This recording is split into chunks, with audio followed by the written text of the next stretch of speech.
Parliament ఎన్నికల ప్రచారాలు చివరి దశకు చేరుకున్నాయి. ఉమ్మడి పాలమూరు జిల్లాలో ఉన్న మహబూబ్నగర్, నాగర్ కర్నూలు పార్లమెంటు నియోజకవర్గాల్లో ప్రధాన పార్టీల అభ్యర్థులతో పాటు పలువురు స్వతంత్ర అభ్యర్థులు పోటీలో ఉన్నారు.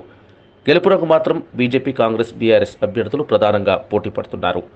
మహబూబ్నగర్ పార్లమెంట్ నియోజకవర్గంలో కాంగ్రెస్ అభ్యర్థి డాక్టర్ వంశీచంద్ర రెడ్డి, బీజేపీ అభ్యర్థి డీకే అరుణ ఎన్నికల షెడ్యూల్కు ముందు నుంచి ప్రచారాలు ప్రారంభించారు.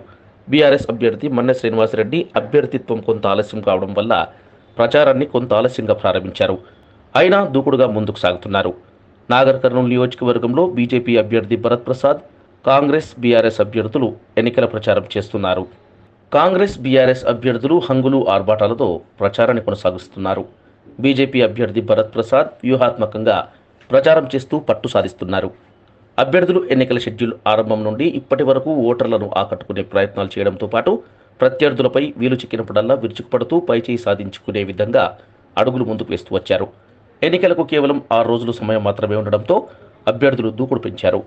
కొన్ని వారాలుగా సభలు, సమావేశాలు నిర్వహిస్తూ వచ్చిన అభ్యర్థులు ఇప్పుడు ఇంటింటి ప్రచారాల నిర్వహణకు ప్రాధాన్యతనిస్తున్నారు. ఒకవైపు అభ్యర్థులు ప్రచారాలు చేస్తూ ఉండగా మరోవైపు ఆయా పార్టీల నాయకులు, కార్యకర్తలు ప్రచారంలో మునిగి తేలుతున్నారు. మరోవైపు అభ్యర్థుల కుటుంబ సభ్యులు సైతం రంగప్రవేశం చేసి ప్రచారాలు సాగిస్తున్నారు. ఎన్నికలు సమీపిస్తున్న నేపథ్యంలో అభ్యర్థులు, వారి తరఫు నాయకులు చేస్తున్న ప్రచారాలను ఓటర్లు ఆసక్తిగా గమనిస్తున్నారు. గతంలో మాదిరిగా ఒక పార్టీ నాయకులు, కార్యకర్తలు చెబితే విని ఓట్లు వేసే పరిస్థితి లేకుండా పోతున్నాయి.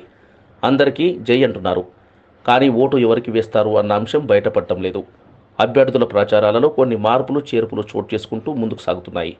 ఈ నెల 13వ తేదీన ఎన్నికలు జరగనున్న నేపథ్యంలో ప్రచారాలు 11వ తేదీ సాయంత్రంలోపే ముగియనున్నాయి.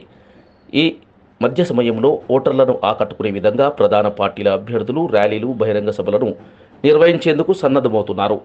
క్లైమాక్స్కు వచ్చేసరికి ఎవరు పై చేయి సాధిస్తారో వేచి చూడాల్సిందే అని రాజకీయ నిపుణులు అంటున్నారు.